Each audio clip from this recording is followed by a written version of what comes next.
Hello viewers, I believe you all are doing great and are ready to get interactive on this educative program coming to you live on Safe Science TV.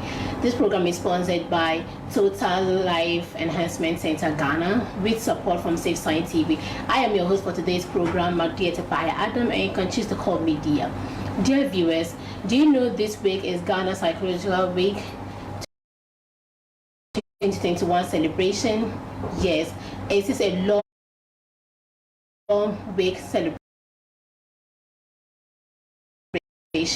on the theme psychological well-being as a bedrock to national development. So today we brought on board some renowned psychologists to help us understand more about psychological well-being, its relationship to us, our environment, and our day-in-day activities, and how it contributes to national development. As a psychologist,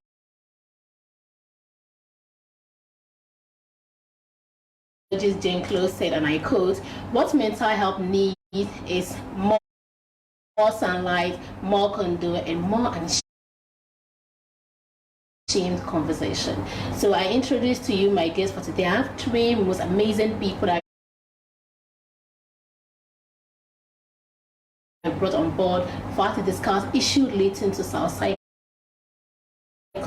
and how it contributes to national development. So, Guidance and counseling coordinator, Kumbumu SHS. okay.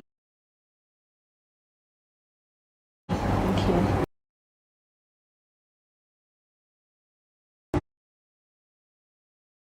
The lecturer at the School of Medicine,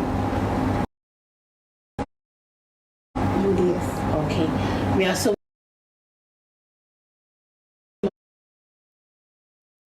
happy to have you on board today. And I'll start with the program, go straight to the program. And the first is psychologist. I'll come back to who's a psychologist. A psychologist is someone who has gone through the training of in the area of applied psychology and has been licensed to practice or render psychological services to people in society. When we say someone who's gone through psychological training, is haven't gone through the areas of psychology. I mean, both areas, like Sister just mentioned, either social psychology, counseling psychology, clinical health psychology, developmental psychology, industrial and organizational, all the fields of psychology. And that person is now licensed by a body that regulates the practice of practice of psychology in a particular environment or a country or an organization. Then the person becomes a psychologist. Okay, so I believe you just don't wake up one day to become a psychologist. There are things that will like kind of stimulate or lead you to become a psychologist. So how can one become a psychologist here in Ghana? If you want to become a psychologist, how do you become a psychologist here in Ghana? So if we say psychologist, I mean situation in Ghana. In Ghana, one, I'll just put the basic requirement. In Ghana, you either have a minimum requirement of a master's degree in any of the related fields in psychology, that's that particular field of study. Now, having gone through that particular study, in other jurisdictions, you write licential exams. Here too is there though, but you are given exemption. But having gone through that, you now go to the council. We have what we call the Ghana Psychology Council. That is the body or organization that regulates the practice of psychology according to the Health Act of 2012, Part 5, which talks about regulating the practice of psychology in the country. So that particular organization now licenses the individual and give the person the necessary requirement or right to practice the field of psychology or offer psychological services to members of society. So to become a psychologist in Ghana, first having gone through the basic requirement, I mean the first degree, and then at least a master's degree. Though people have their PhD or doctorate in other fields, and they're also called psychology. But in Ghana, the minimum requirement is to have a master's degree. Okay, that's good. So coming back to America and Joy, so a lot of us out there, when we hear of psychologists, we always kind of relate it to our mental health and other things. So if I am able to detect someone like I'm able to detect a friend mood. The person is having the person is in sad mood, the person is happy, the person is this. The mood swings. If I am as an individual is able to detect that, does that make me a psychologist? Even though I don't have the requirement being mentioned, does that make me a psychologist? No, that wouldn't make you a psychologist. Okay. It is because of what Mr. Aaron has clearly said. You have to undergo some kind of training, degree and then a master's. So you can't just see somebody exhibiting some kind of behavior and you are able to interpret the behavior and you will just call yourself a psychologist, because you might not interpret it well, and then you cannot also address the issue appropriately as it is supposed to. So you cannot just diagnose a person and call yourself a psychologist, unless of course you have undergone the training and you are certified and licensed as such before you can then call yourself a psychologist. Yes. Even at that, like she just mentioned, even at that, even the psychologists themselves don't just look at somebody's behavior and begin to just diagnose. Exactly. You have to go through what we call the psychological assessment. We have certain tools, psychological tools that you use to ascertain whatever you are querying. You have to query. So you are the person. You have to diagnose the person before. You don't just look at somebody's behavior and then just begin to conclude that this is what a person is going through. There is a need for you to apply the scientific method, that is the psychological assessment, to be able to come up with a diagnosis before you can now even pronounce the person for whatever discovery the person is going through. So psychology, so is it a social science? Is psychology a social science? Yes, it is a social science. What makes it a social science? It's a social science because it deals with human beings, and human beings are in the environment. And so it is a social science because it helps the individuals to relate very well in their environment, to be able to solve their own problems and to address their own issues. So psychology is a social science in that it helps people to live in their environment and make choices for themselves. Yes, good choices. Good choices, Yes. of course. Okay, so coming to the next question, why Psychology Week and the choice for the theme for this year's celebration, which is psychological well-being as a bedrock to national development? So coming to Madam Ron Joyce, so what leads to the choice of this theme, and then why Psychology Week? So just as we said in the beginning, that the Ghana Psychological Association is present. Having a Psychology Week is one way to tell people and to educate people about what we do, what our life is about, and how we can be of help to the people that we want to serve in this country.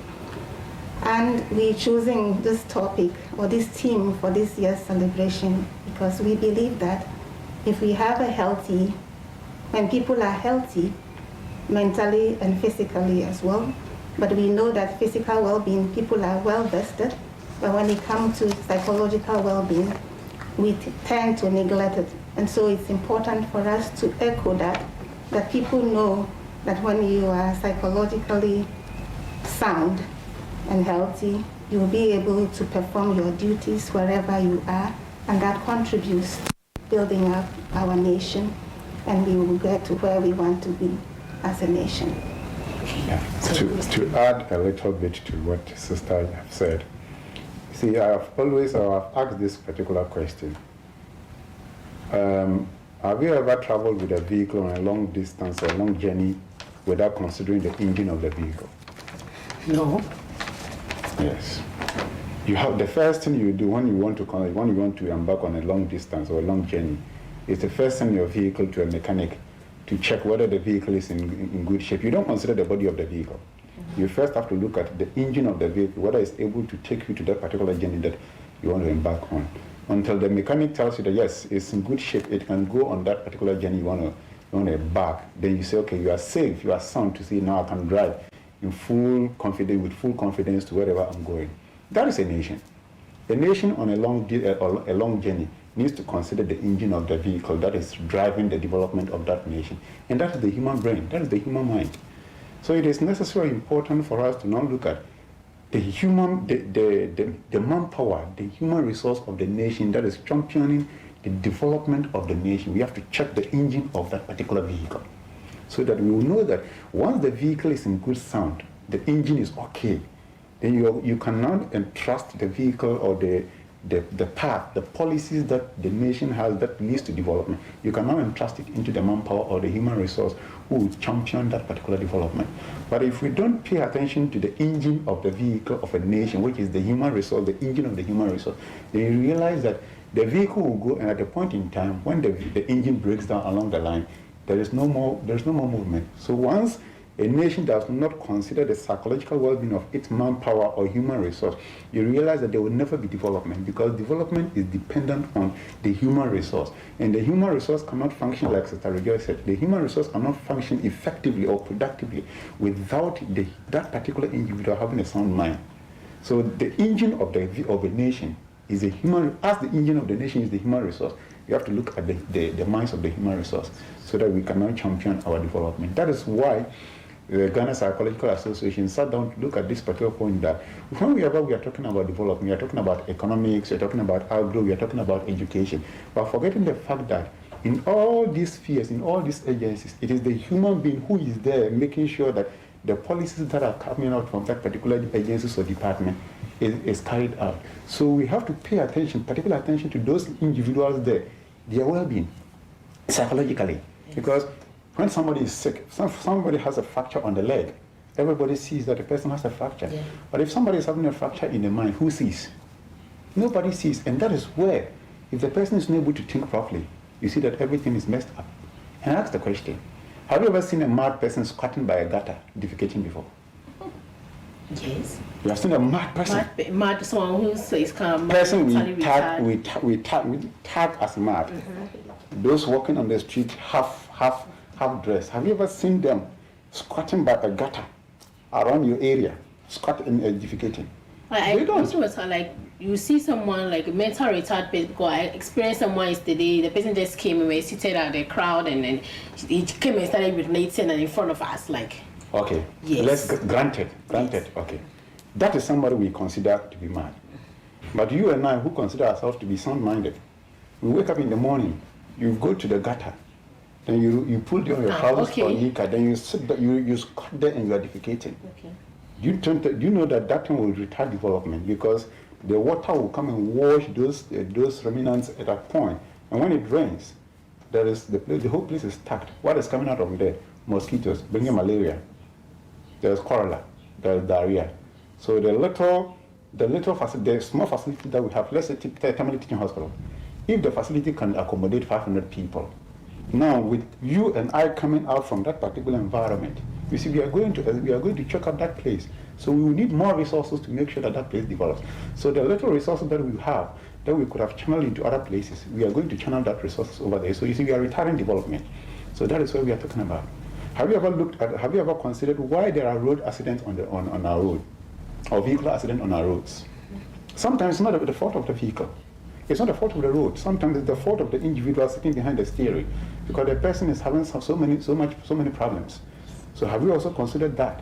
Because once the person makes wrong decisions and the person goes to crash with another vehicle, about 20 people dies. Development, human resource development is dying. So we have to consider all these things to make sure that once there is an individual, that person is in good signs so that we can carry on development. So these are some of the areas that we have to consider. When you and I throw rubbish along the line, who picks them? It's a madman. The person we tag mad. You see, he's walking and he'll be picking the polythene bags you and I are dropping, and he's rather carrying them on his body and he's walking about. And we call this person mad, but we call ourselves yes sound, but we'll be dropping those things. So you see that we need to look at how we function in society, our psychological, so we need to change the way we do things or the way we think in our minds. That is why we think that we need to come up with this, so that we can now concentrate on the psychological well-being of every human being. Which is very essential. So coming to the next question, the importance of psychology now, what is the importance of the psychology in our daily lives, and how does it help us? Like Reverend rightly said, it helps us to be able to manage our affairs very well. in that psychology will help the individual to understand him or herself better. If you understand yourself better, you will not do the things that you are not supposed to do.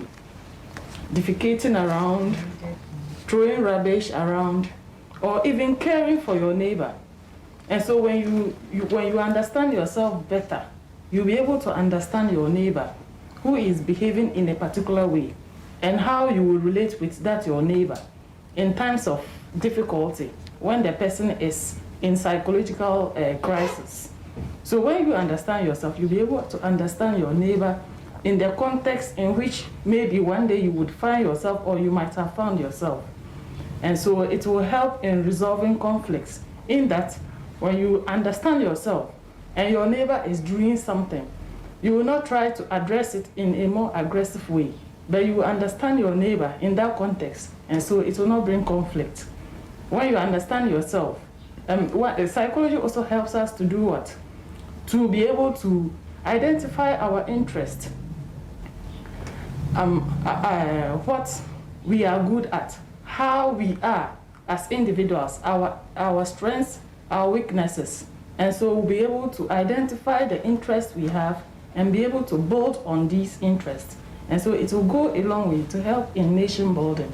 Yes, those are some of the things that psychology helps us in achieving in a nation.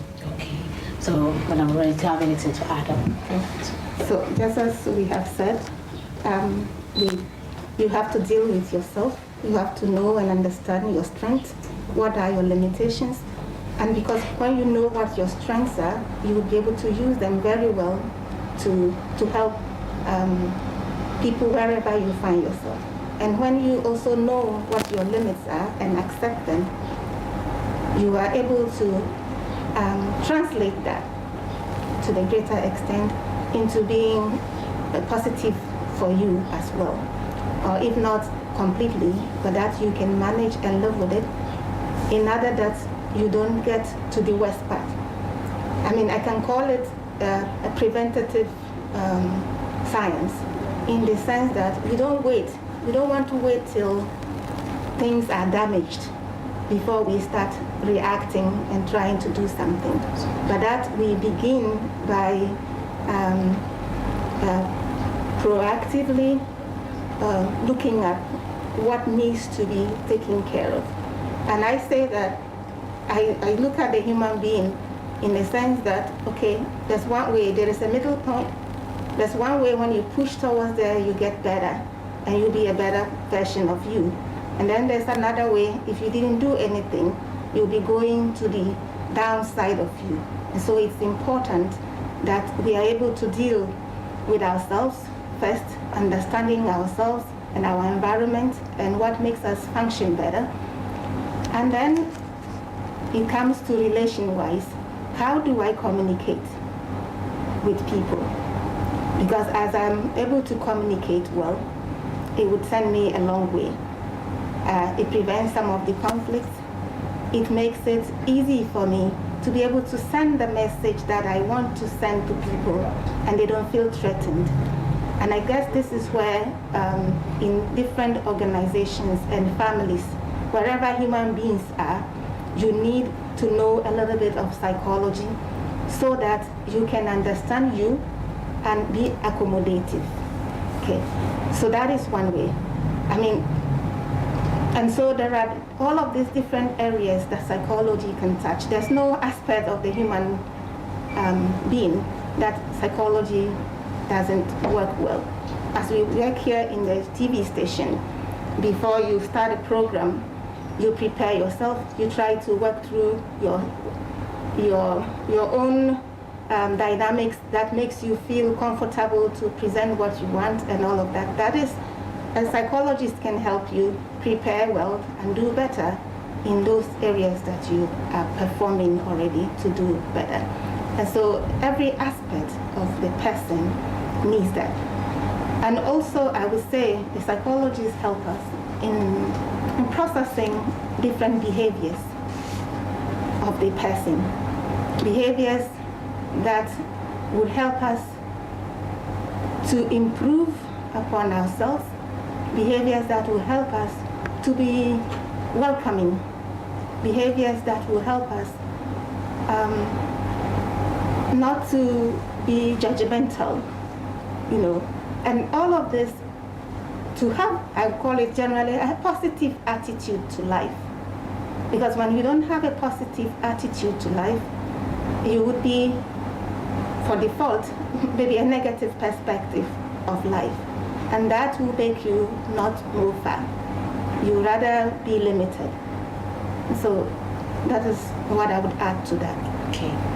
So coming back to Mr. Aaron, looking at the importance that have been listed, or the importance of psychology, how does it better our lives? How can this importance better our lives? Like my sister Rejoice and Madam Rukaya have just enumerated.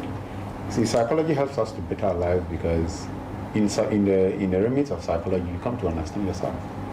And once you understand yourself, you're able to live in a cordial relationship with your environment, not just with the individual, but even the environment within which you find yourself.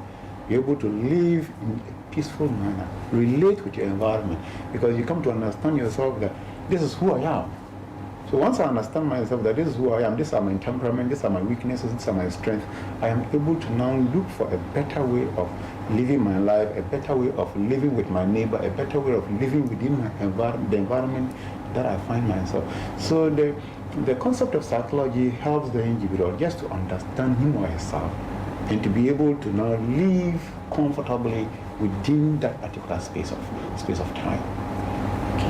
So if you're watching us right now, this is coming live on Facebook, Safe Sign TV, and it's sponsored by Total Life Enhancement, that is Tole Ghana, and with collaboration with Safe Sign TV. Thank you for watching, and stay tuned and keep the question and suggestion coming. We address it as the program progresses. And today's topic is psychological well-being and its relation, or how it contributes to national development. So coming out to continue with the conversation today. So the next question I would like to ask is, in what way can psychology help in understanding relationships? In what way does psychology help in understanding? And I think this is the aspect that young people are most of the time interested in, a relationship like life. So how does this psychology, when knowing about the importance or how it's better, like how does this help in understanding relationships? Like we have highlighted already, psychology helps us to understand ourselves better. So if in understanding yourself, you understand your temperaments, and when you understand your temperament, you'll be able to manage yourself better and present yourself in a way that you look so matured. Yes, so when that happens, you are able to also take note of whom the person you are living with, the relationship you are forming with a different person, whether a friend or a partner. And so when you learn to know yourself, your temperaments better, you appreciate the other party's temperament too. And so it will help enhance the relationship you have with the other partner. And so there will be less fights, less arguments, and you see that the relationship will be in a more harmonious way. If not the better. Yes. And so it is very important for individuals to come to learn about who they are. And so they will appreciate themselves and accept themselves as they are. And so when you are able to accept yourself, you'll be able to appreciate others better. And so you relate very well with people and even your environment. Okay. Thank you. So Mr. Aaron, what is your view on that? How does it help in understanding our relationships? Okay, I'll quote one great philosopher, Socrates. He says, "Man, know thyself. Man, know thyself." So in terms of our relationship, once Madam A understands or knows him or herself, and Mr. B also understands himself, I know my temperaments, I know my weaknesses, I know my strengths, I know the extent at which I can go. Once I know that within the context of our living in a relationship, I know what I will do if I do this. what will be the repercussion on you? What will be the repercussion on myself? So once I understand these, then I am able to now create an avenue whereby we are able to live cordially in our confinement without any coercion. Because you are made to understand each other's temperament. Perhaps I'm a hyperactive person. This person is melancholy. This person is that. So once you understand, you know the characteristics of who a melancholy is, who this is, then I am able to know, okay, if it happens that this person is angry, this is the way the person reacts. So if I realize that the person is angry, I wouldn't push because I understand the person. So I will not react. That will let it lead to a certain situation. So like Madam Rukaria said, it's helping us to understand ourselves and be able to live a better life in our society. What will cause conflict? If we are living in a family, what will cause conflict? If I understand that my husband's salary is very meager, it's not that much, then I should be able to what we call contentment, acceptance. Yes, I accept the fact that this is my husband, this is my wife, and this is how much he or she earns. So I wouldn't be having so much expectation. And even if I have those expectations and I come, he tells me that, my dear, this is how much I make or I have made within the month. So let us manage this. I wouldn't be offended by him or her telling me that this is what I've made, because I now understand from that particular perspective. For instance, even in terms of marriage, let's assume that you want to have intimacy with your partner, and the partner tells you that I have so much stress at work. You should understand the person, because now you know why the person is going through this.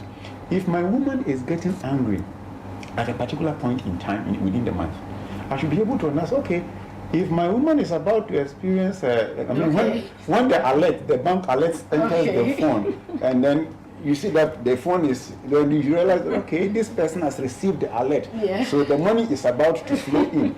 So I understand the person from that perspective. But if I don't have this understanding, there will always be a quarrel. Why must you say that I cannot have you? So if you understand these things, the hormonal changes that occur within the persons being at a certain period in time, then you will be able to live harmoniously without any quarrel. That is why even if it will even avoid you from cheating, because I understand my woman, I understand my man. My man is stressed, so I need to give him some time. My woman is stressed, my woman is depressed, I need to give her some time. My woman has received the alert, so she is going to the bank to go and cash the money. So I need to understand her from that particular perspective. So if I understand her, why would I even go and cheat on her in the first place? So these are the reasons, these are some of the things that psychology helps to enhance in our relationship, because you understand the individual from that particular perspective, so you are able to live harmoniously without any coercion or any conflict in the family. Wow. Then that is well answered and understood. And what is the role of this psychology in the workplaces? What role does psychologists play at our workplaces? What is the role? So when it comes to workplace, and there are many things that we consider. We want to see people being effective and efficient and be able to be productive. So the health of the person who is working is one thing. Whatever that we are selling, whether it's commodities or something intangible, is also important. And the person who is employing the person or employer is also important in this sense. And psychology is able to and help every one of these groups, categories of people in the workplace. So if you come to the individual person, you want to help them to be of the good, sound mind, because when their minds are sound and clear, they are able to give up themselves completely. You have to be able to train them, give them certain skills. For instance, if you are a salesperson, what do you do? How do you relate to your customers that they will keep coming? It's important to know all of that, and a psychologist can help train the people at work to know that.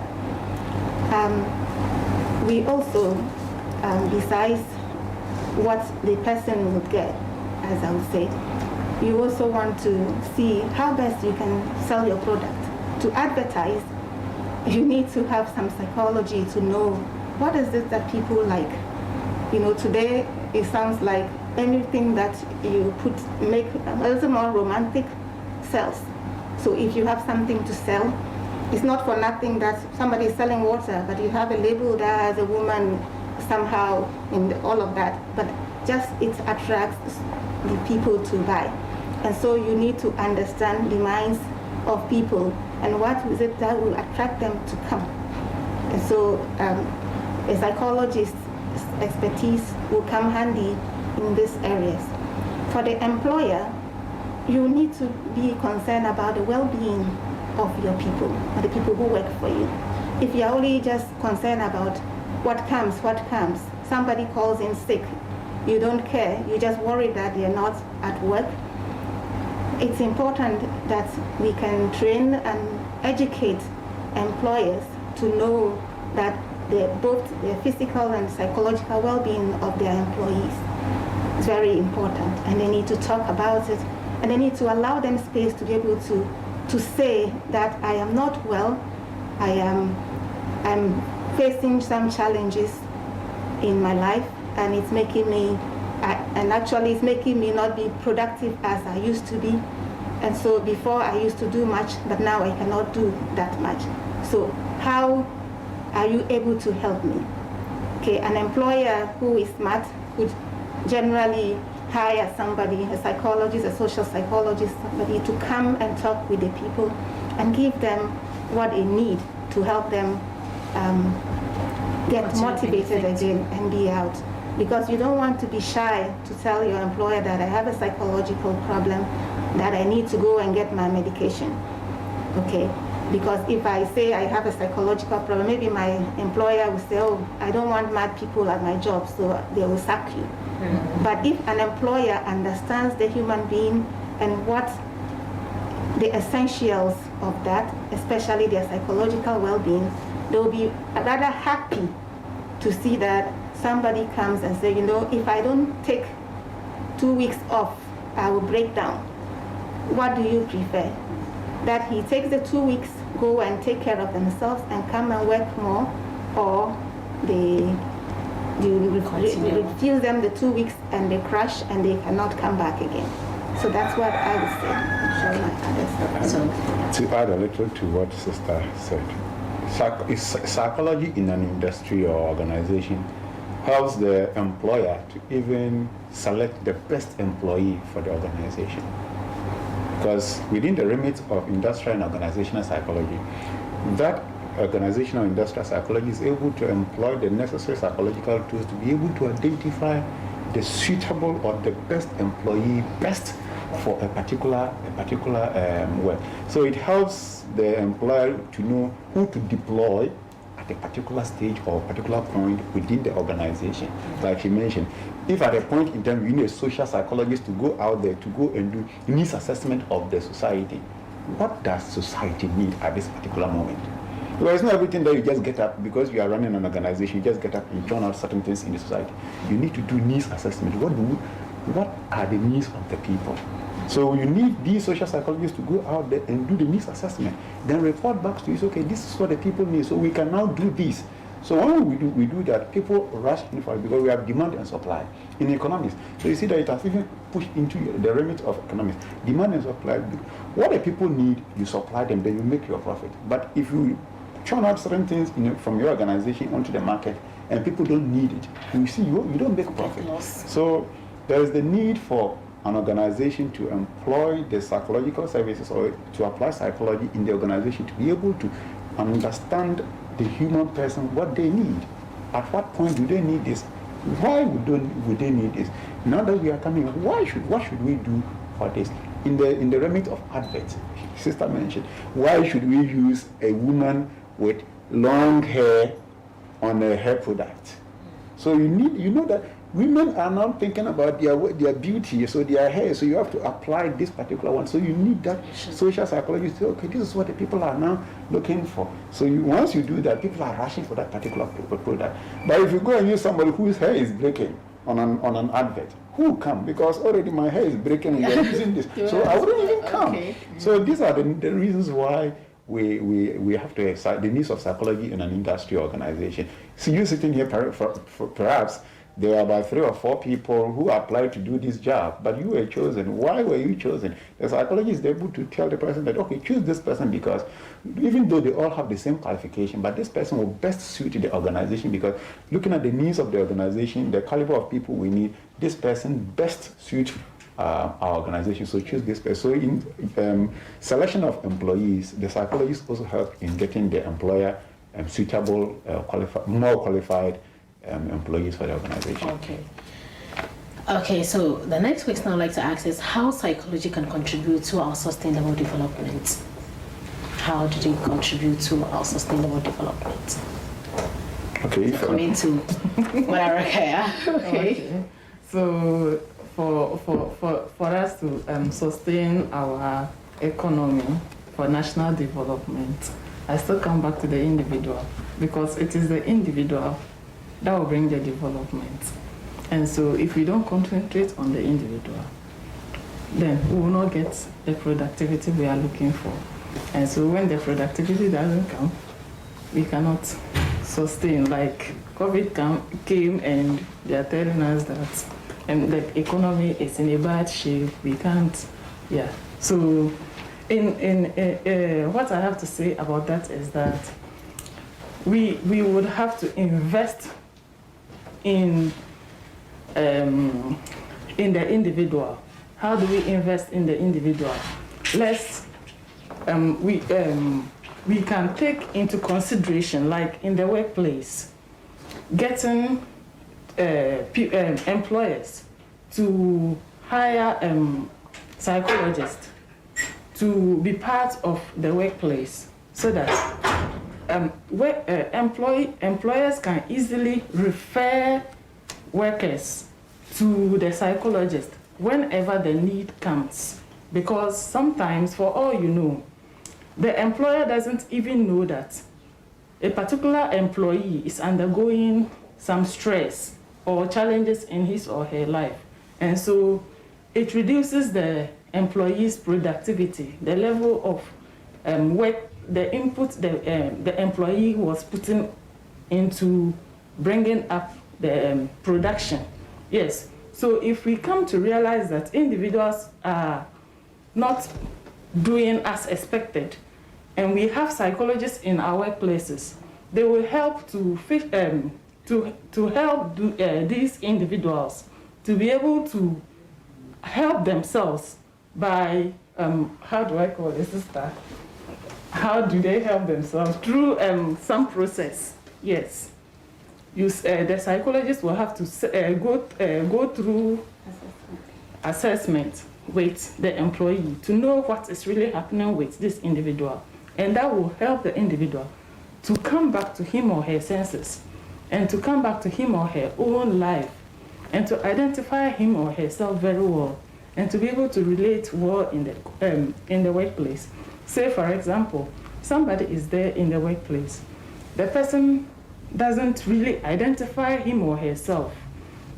And so any little thing somebody is doing is a problem for him or her. And so there are always complaints with this person. So this person will sit back and say, even if I do, people don't see me. Okay. So this person needs a psychologist to help him or her address the situation in which he or she is going through. The person could be suffering from self-esteem issues, and so doesn't see the need why he or she should put in all his or her best in the work he or she is being assigned to be able to bring out productivity. And so when there is a psychologist and they're able to identify such people and they address their situation, that people are able to see that, no, it is not just the matter of you thinking the way you are, because there's actually more to the things that you are thinking about. In that, you might be making judgments about somebody or something that is really not the case. And so it will reduce productivity. And so development will not be sustained since productivity is not what? Increased. Okay, that's very another angle to this question. You see, first of all, let's ask ourselves, what is sustainable national development. Sustainable national development simply means that we've made some gains and we want to maintain the gains we've made. Self-signing have made some gains. You don't want to retard that gains you've made. You want to rather progress. Yes. So if I told you are not progressing, at least what you've made, just maintain it that way, not to retrogress.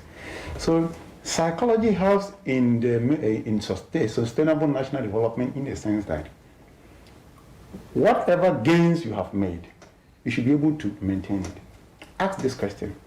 If you notice somebody driving a government vehicle on the rough road or a road made full of potholes, you imagine the way the person drives. And the person is driving his or her own private vehicle, the way the person drives. So the person is having a problem. Oh, this is not mine. So once the person is on the rough road, the speed at which the person will drive, a brand new vehicle, in the next 2 years is broken down. That is what we call retardation in national development, because we are not making progress. We are rather all the time we are going back. And that is how a country like ours is like. We make two steps ahead, then we come back one step. So we are not making profit, or we are not making sustaining our development. We are always going back from wherever we are. Look at where we started since 1957. All the industries, all the factories that we've had, where are they today? All of them are gone. Our roads, we construct roads. In the next 2 years, people's attitude and behavior, actions and inactions, contribute into the destruction of our roads. Somebody intentional will go, seeing very well that this gravels put here is meant for this particular road, or is meant to maintain this particular road, but the person will go and remove it. So in the next 2 years, that particular road that has been constructed is destroyed. So are we maintaining national development? No. So sustainable national development is psychology. So the social psychologists come in to let us understand that this is if we have certain kind of behavior or attitude, our actions and inactions can destroy the gains we've already made. So let's get a particular way of behavior so that the gains we've made, either we progress or we maintain wherever we are. So in psychology, it has contributed to national development, like I've always said. Look at Gabon State. Gabon State is relatively peaceful these days because of the work of psychology, because of the work of social psychologists who contributed into maintaining peace or bringing conflict, leading the conflict resolution. So it has maintained our development. So the little resources that we had in Salaga, I remember when we were in Salaga. Salaga was a very beautiful place. There were these low cost buildings and all that, but the war destroyed all those development in that particular area because of just a simple misunderstanding between two factions. So that development was destroyed. Look at Alavanya and Konya area, that story. So there was so much development over there, but people didn't understand themselves.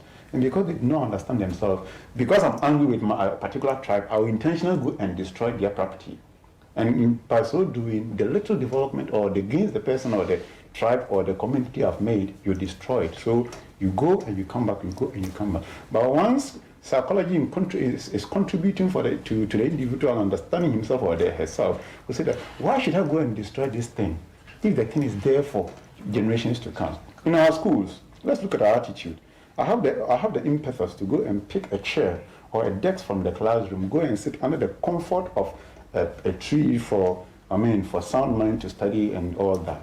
But when I finish psychologically, I'm not able to know that, I have to maintain this for the next generation, so I just leave it there. After all, next month I'll be graduating or I'll be leaving the school. So you go, you see that you leave the desk there under the mercy of rain and sun. So in the next 3 months, that particular desk is destroyed. Ask Madam Rukaya.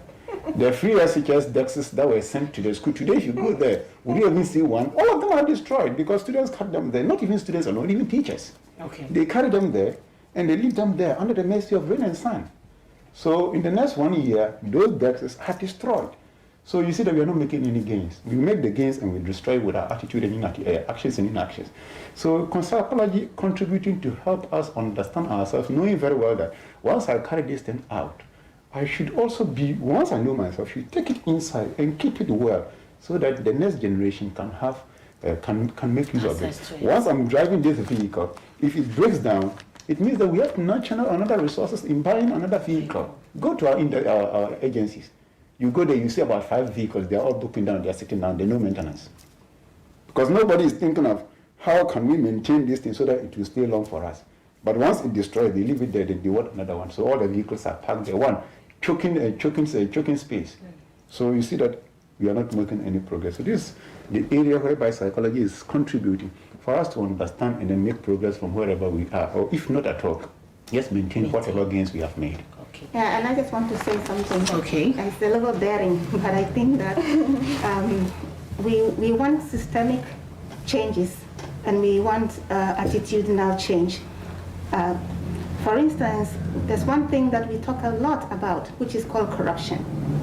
I believe that if we engage psychologists to really do a thorough study about what is it that makes us want to continue this corruption thing, or what, and at the end of the day, out of the research, we'll be able to come out with points that can really help in this attitudinal change. Because if the attitudes are not changing, the system is not going to change. But to change the system, it takes a long process, but you need to start a process that is enduring, and that doesn't only make policies that are beautiful to read, but to implement a policy for it to bear fruit. So to implement a policy, you need everybody to be on board. You need everyone to claim it and make the sacrifices that it takes to do that. And so if you have psychologists in the system who are leading this, I'm not saying that psychologists are not part of the corruption, but I want to say that we need those changes. We have to put what it needs to implement them by engaging the experts that can help us. Okay, so the discussion is getting more enjoying, and then I'm enjoying it so much right now, and then it's so educative and interactive. I hope you're enjoying it too. So I'll get back to you guys, and your questions will be answered as the program progresses. But we'll get to our last question here I have for them, and then which is, what are the challenges to the practice of psychology generally in Ghana and the case of the North? What are the challenges that you face generally in Ghana, and then most especially here in the North? Yeah, if you ask sister returned from Rome with her doctorate degree in the area of psychology. But ask yourself, if she was just to be in the country, will she have gotten the opportunities to study to that level?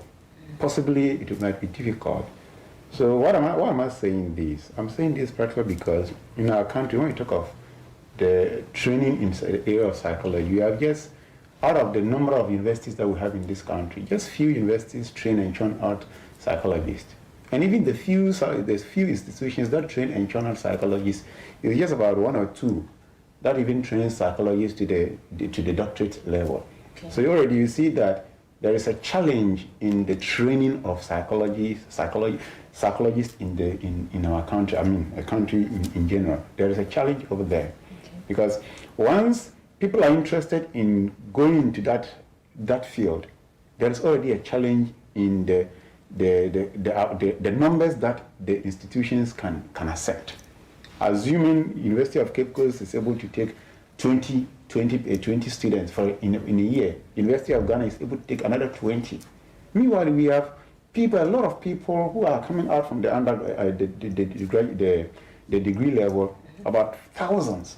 We all want to go into other fields of psychology, but because the institutions cannot absorb all these students coming out to move on to the next stage, many of them, or many of us, run into different fields. Some of them go into journalism, and they even forget about even the practice of psychology entirely.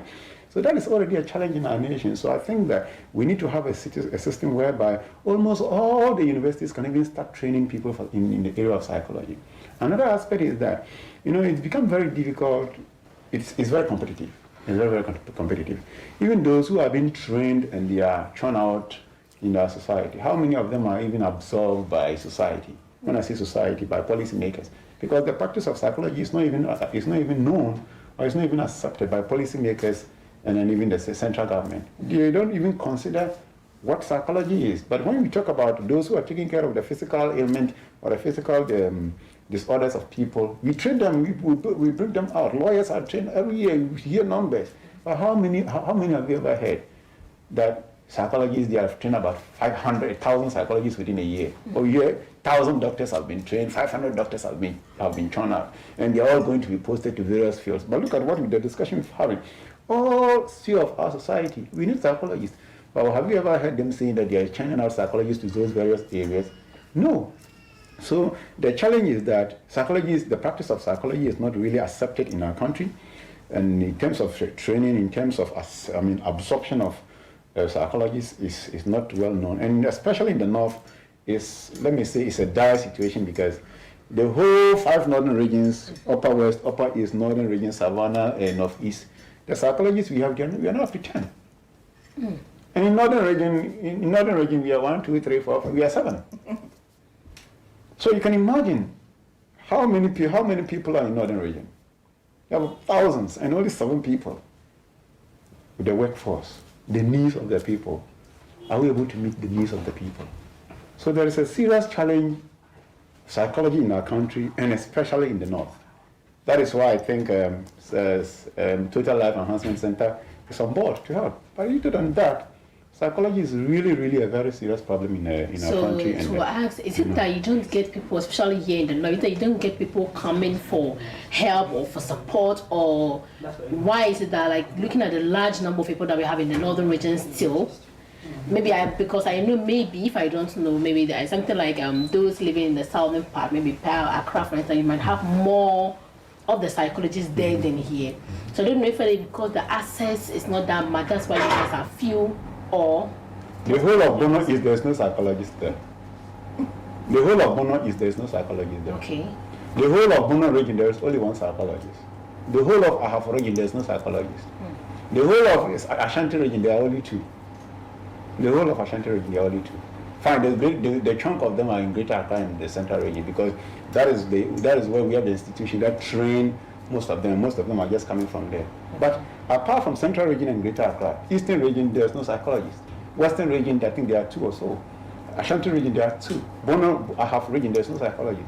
Bono region only 1. Bono is no psychologist.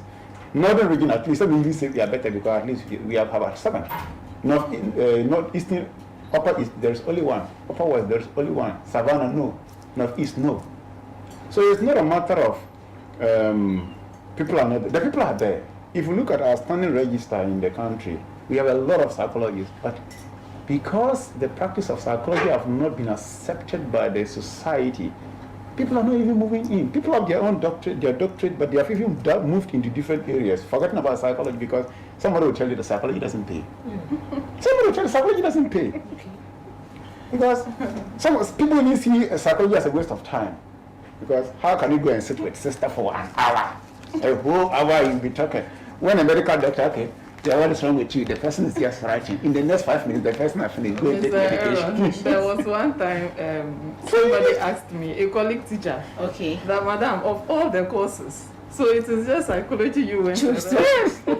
So they don't see the need. And today, everybody is a psychologist. That's why the guidance and constant coordinator. And someone said, but if it is this, every one of us can do it. After sitting down and listening to people, everybody can do it. So you see, they don't even know what psychology is all about.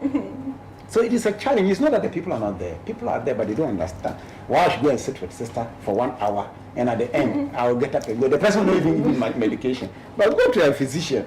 In fact, even a nurse, in fact, a community health nurse, sorry to say, they even prefer to go and sit and then you say, okay, go and take paracetamol, one in the morning, one in the evening. The person is happy. But go and sit with sister for an hour for him to just cognitive, reconstructing your thinking. No. Why? That's a waste of time. What will that one bring to us? So that is actually some of the challenges that psychology is facing in our country and in the northern region. People really don't also know. And poverty, because psychology is an area where if you want to practice, it's very expensive.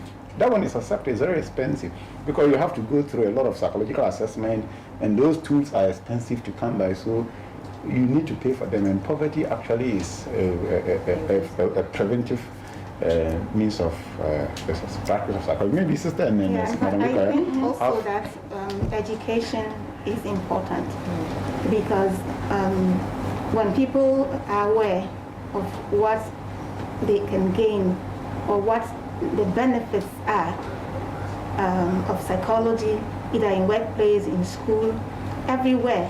Because as she says, she's a guidance and counseling person in school.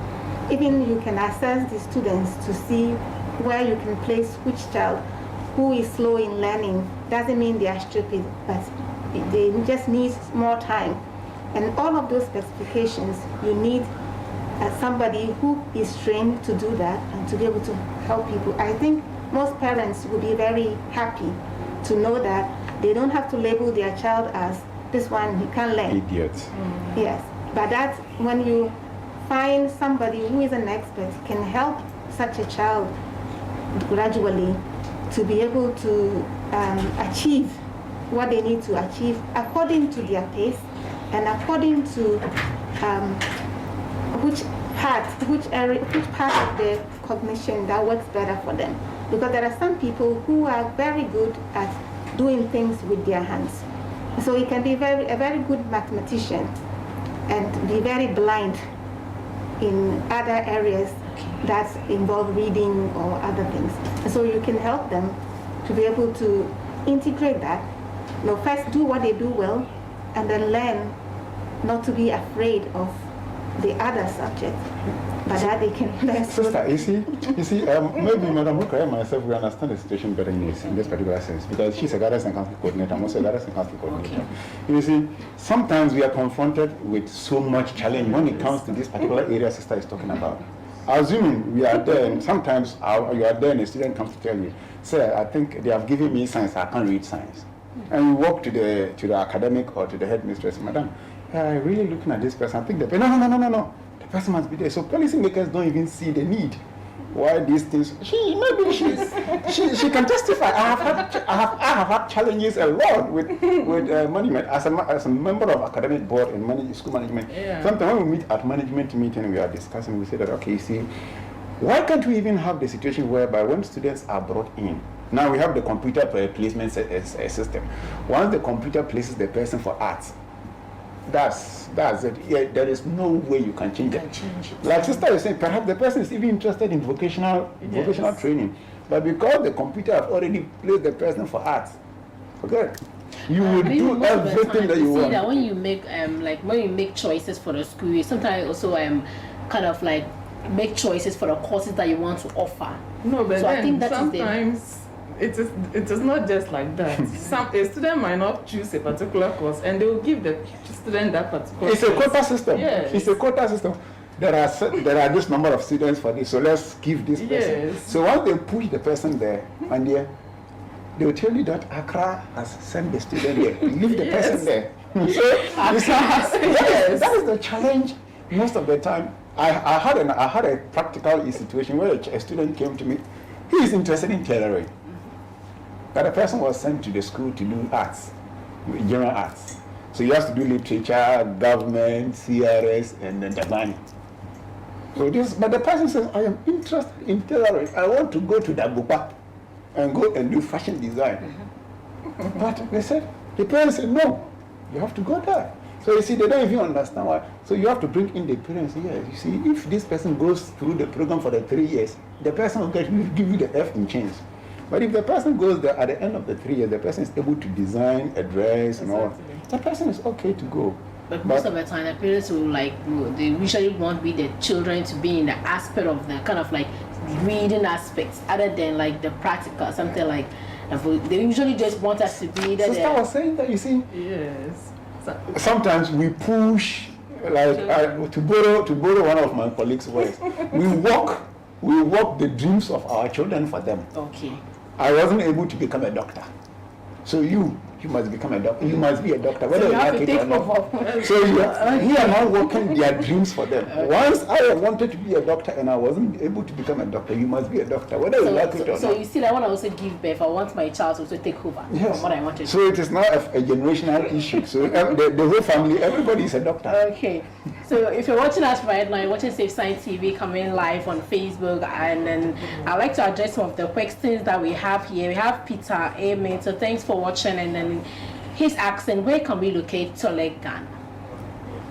Where can we locate Tole Ghana? Yes, Tole Ghana is on the Boaga Tamale Highway, and it's around Garba Lodge. Garba Lodge, adjacent Right to Play. So when you just get to Right to Play office, the next office is Tole Ghana, and you locate their office there. Okay, that's good. So we have MFI. So Ella, sorry if I pronounce your name wrong, inappropriate. So she's asking, what's the relationship between psychology and mental health? What is the relationship between psychology and mental health? So, technically, I would say it's one big cow. That way, it's a person that can wear two caps. So when you are talking about psychology, it's definitely talking about the mental health of the person.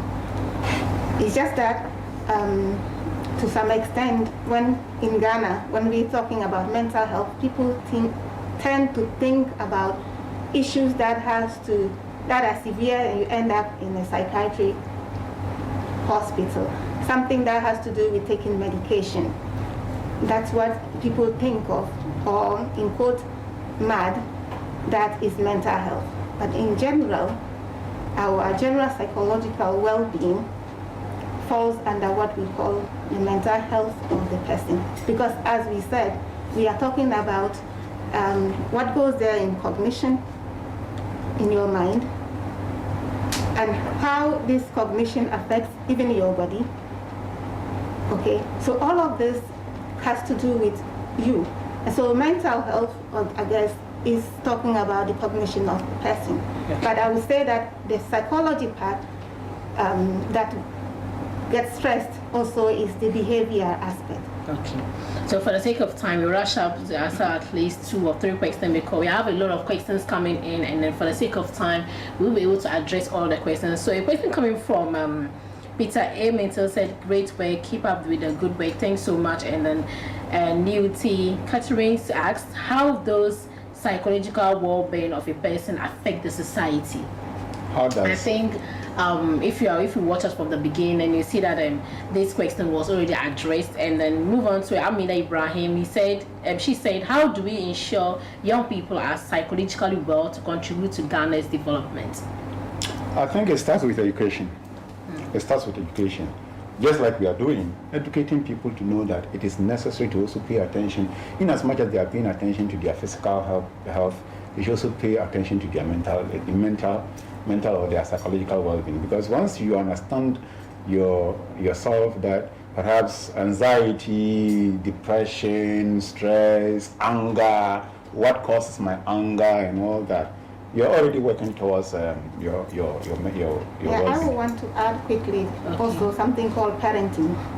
Sometimes it's how our parents treat us and how they bring us up will make you feel more healthy. I'm not trying to put a burden on parents, but I believe that when our parenting is done well, because sometimes we train our children to live in guilt and shame.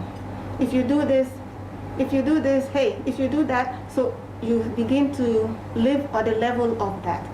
So if we can form our parents very well, giving them skills of parenting, we know that we marry and we start giving birth and we don't get any how to do it. And you use what you learn from your mom or your neighbor and start doing it. So that's where the psychology comes again. That a psychologist can be able to help a group of people who are mothers to understand, to get competencies as to how to take care of their children. Okay, so a question coming from Emanuela Kitsini asked, how can parents assess the psychological state of their children? How can parents assess the psychological state of their children? No, okay, fine. You can take it up. You take it up. Parents are with their children. And so when they notice that there are some changes in their behavior, it is a sign that there's something wrong. And so they can look for psychologists to have an interaction. They shouldn't make it look like the children have a problem, but then it is just going to be an interaction with the psychologist to help see how things are with their children. Yeah. Okay. Like you have a child who used to be playful. All of a sudden you realize the child is withdrawing, is keeping quiet, is no longer talking. That is already a signal to you that there is something wrong somewhere. So parents are able to, they are in fact the first hand people who are able to detect something going wrong and now lead the person, the child to the professional to be able to diagnose what is wrong with the ward or the child. Okay, so Zuleha Alami is watching. Thank you so much. Ida Imorotu, thank you so much. Abubakar Ibrahim Swani is watching. Thank you so much, guys, for joining. And I would like to ask personally, my question is, and we see that a lot of time, social media, people look up to this lifestyle, try to pick up from, and then there's a lot of pressure on social media. There is a lot of depressed. People are getting depressed due to the fact that they want to copy other people's lifestyle. So how can we cope with this? So young people trying to, they are going through a lot of depression, they are going through a lot of stress just because they want to copy like lifestyle that they are seeing on social media. How do we cope with this as a psychologist? It's very simple. I will just use a word and then I will allow my Okay. colleagues to. It's contentment, acceptance. Accept who you are, be content with whatever you are. That's all. Because if I see on social media somebody is having a particular brand of car, particular dress, and I don't have. I have my one trousers. I can wash it in the evening, the next morning it is dry. I iron it nicely, I'm wearing. I am content. I accept whatever situation I find myself. So I think for me, on my part, this is what I was. Maybe they will also have something to add to. I would say that people should learn to love themselves. And when you love yourself, you understand yourself better. And when you understand yourself, you accept yourself better than anybody will accept you. And so when you accept yourself, people will appreciate who you are. And you are also going to feel that you are somebody. Okay. Yes. And I think there is a behavior aspect to it too. Okay, I am the one that carry myself and pick my phone, buy data there, and try to look at these things. Okay. What if I tell myself, this is not too good for me, I go there, I don't find things that are edifying for me. Okay, I will not go where it's not going to help me because it is me.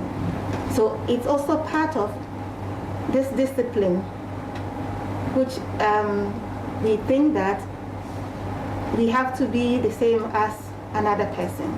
Maybe I don't even have the phone, and because of this phone and what I hear people saying, I indulge in all sorts of behaviors just to get a phone in order to get that. That in itself is a behavior issue of which I can be able to undo or work through to be able to discipline myself. And as they have already said, I know me, I know what I am capable of, and I don't allow anybody to push me where I don't want to go. Because you have to be assertive. You have to be assertive of who you are, and so that even when someone is telling you, it's like this, I'm sitting here, you tell me I'm ugly, okay, but I know I'm beautiful. Why should I be upset? But that alone have it like most of the time the comments that we usually someone telling you are ugly, even you knowing that you are beautiful, even if you tell the person in the face that no, I'm not, I don't trust you, I'm beautiful, you go and look at the mirror, you try to kind of, is what she or she's saying is true, is it true that I'm ugly? Yes. So it starts to create something inside of you. That means that there is something within that is telling you that I am less, I am worth less. So until this person tells me that I am good, then I feel I am good. But your goodness doesn't depend on that. Yeah, what other people say. Okay. So thank you so much. I just because for the sake of time, we'll continue because there's a lot of questions that are around surrounding psychology and a lot because we see that it's found in every aspect of our life and it's so much important and essential to us.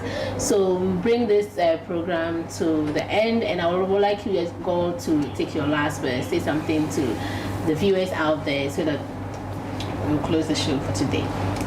Viewers, it is important to also take care of your internal well-being. If I say internal well-being, I'm talking about your engine, It is very important because that carries you to wherever you go. So in as much as we are doing all other things, let us also be mindful of whatever is going up inside there, because that makes us who we are. But if you accept who we are, if we be assertive, if we be whatsoever, it depends on whatever is happening in our minds and in our hearts. So let's be very careful and take care of our psychological and mental well-being. Okay, so coming to you, Madam. Yes, I would say that we should keep thinking positive about ourselves and not to depend on what people say about us. Yes, and that will keep us going. Though it's difficult, though. Thinking positive about yourself is difficult because I think most of events that ever happened to me, like I took my phone, I restarted the phone because I felt like social media, a lot of things happen on social media that I cannot bear anymore. Though you know it's within you that, oh, we are enough, you can do this, you can do that, but we will try, but it's difficult too. So coming to you, Madam Joy. So I would say that don't be afraid to seek for help when you need it, because most of us think that if I say I have a mental or psychological problem, I'm weak. That makes me less strong. But I think it's rather a strong person and a wise person who is concerned about their health, both physical and mental. That you know that your psychological well-being will take you very, very far. Okay, so wherever you are listening, we want to say that there are people, Total Life is there at TTH. We have a psychology unit there that you can go and really get to meet a clinical psychologist who will listen to you and help you. So don't be afraid, don't be ashamed. Come and you will get what you need. Okay. To our listeners, those who are listening, in case you want to get in touch with Total Life Enhancement Center, you can call us on 0241 4006. 0242154006, and then you'll be attended to by the call you make. Thank you very much. Okay, so this brings us to the end of the program. Thank you so much for whoever that joined us to this program. Thank you so much. Please go and subscribe to our YouTube channel, Safe Science TV, so that whenever we upload a new video, you get to watch, learn, and enjoy. So bye.